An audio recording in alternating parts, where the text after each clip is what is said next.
हाल ही में प्रयागराज में हुए संविधान सम्मेलन में राहुल गांधी ने जातीय जनगणना पर भाषण दिया था। इस दौरान उन्होंने जातीय जनगणना को लेकर कई मुद्दों पर सवाल भी उठाया। राहुल ने कहा कि मैंने देखा है कि मिस इंडिया की लिस्ट में एक भी आदिवासी या दलित महिला नहीं है। तो मैंने लिस्ट निकाली मिस इंडिया की, मैंने कहा भैया इसमें तो होगा, मतलब एक दलित महिला तो होगी, एक आदिवासी महिला तो होगी ना दलित है, ना आदिवासी, ना ओबीसी, कोई नहीं। तो डांस गाना चलेगा वहां पे, कोई क्रिकेट की बात करेगा, कोई बॉलीवुड की बात होगी, उसमें भी आपको कोई 90% का नहीं मिलने वाला। राहुल गांधी के इस बयान के बाद सियासी गलियारों में हलचल मच गई और बीजेपी का पारा हाई हो गया, जिसके बाद बीजेपी ने भी राहुल गांधी पर जमकर हमला बोला।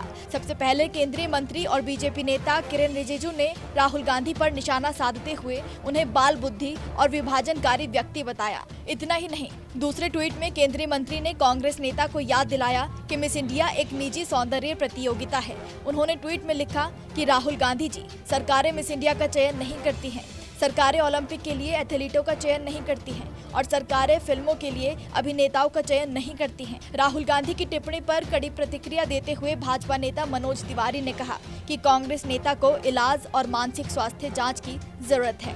राहुल गांधी जी का इस समय थोड़ा इलाज की जरूरत है। उनका मेंटल हेल्थ चेकअप होना चाहिए। सबसे जो चिंता की बात है कि आप दुनिया भर का जात जानना चाहते हैं और अपना जाति नहीं बताना चाहते, ऐसा क्यों? वो कहते, उनसे जब पूछा गया कि आपकी जाति क्या है तो उन्होंने कहा कि इन्होंने मुझे गाली दिया। अगर राहुल गांधी जी से जात पूछा जाए तो उनको लगता है कि गाली दिया गया है, तो फिर दूसरे की जात पूछते हैं तो वो भी तो गाली हुई।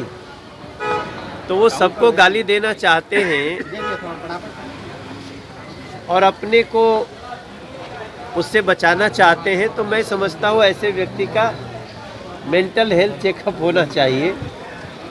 ये देश अपनी प्रतिभाओं से जिसको जो आगे बढ़ना होता है बढ़ता है और इस देश के हर बच्चे में प्रतिभा है। ज़रूरत है समय पे उस प्रतिभा को तराशने की, लेकिन पता नहीं, चूँकि इन लोगों को इतना दिन से सत्ता में रहने का आदत हो गया था राहुल जी को, कि सत्ता से निकलने के बाद वैसे ही तड़प रहे हैं जैसे मछली को पानी से निकाल दो। इनके अलावा कपिल मिश्रा, सन्नी राज, शांति कुमार जैसे और भी कई बीजेपी नेताओं ने राहुल गांधी पर अलग अलग तरीके से टिप्पणी की, जिसके बाद शहजाद पूनावाला ने राहुल गांधी के बयान पर निशाना साधते हुए एक लंबी लिस्ट जारी की, जिसमें उन्होंने कहा कि राहुल गांधी अब मिस इंडिया विजेताओं की जाति और धर्म के आधार पर प्रोफाइलिंग करने लगे हैं।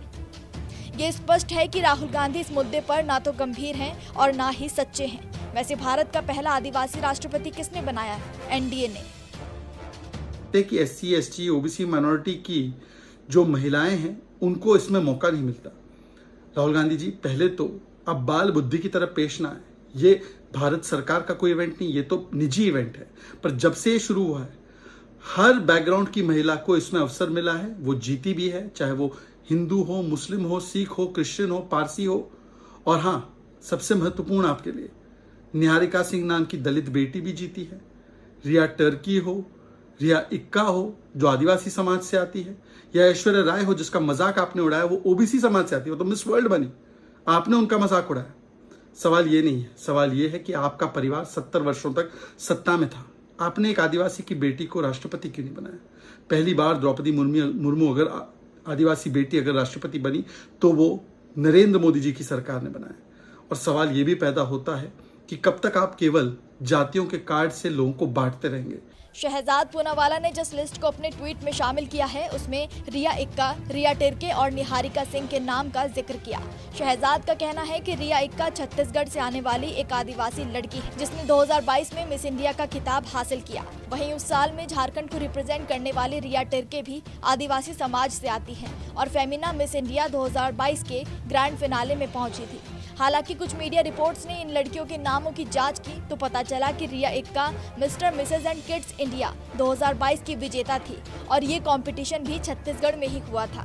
इसका फेमिना मिस इंडिया से कोई लेना देना नहीं है, जिसका दावा शहजाद पूनावाला कर रहे हैं। तो वहीं फेमिना मिस इंडिया 2022 का खिताब जीतने वाली कंटेस्टेंट का नाम शिनी सदानंद शेट्टी था और उन्होंने कर्नाटक को रिप्रेजेंट किया था।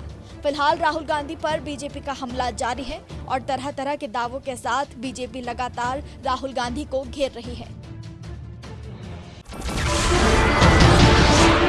नमस्कार, मैं हूं मानक गुप्ता।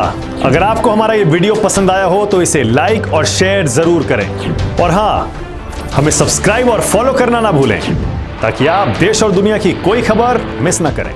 तो जुड़े रहिए हमारे साथ और देखते रहिए न्यूज़।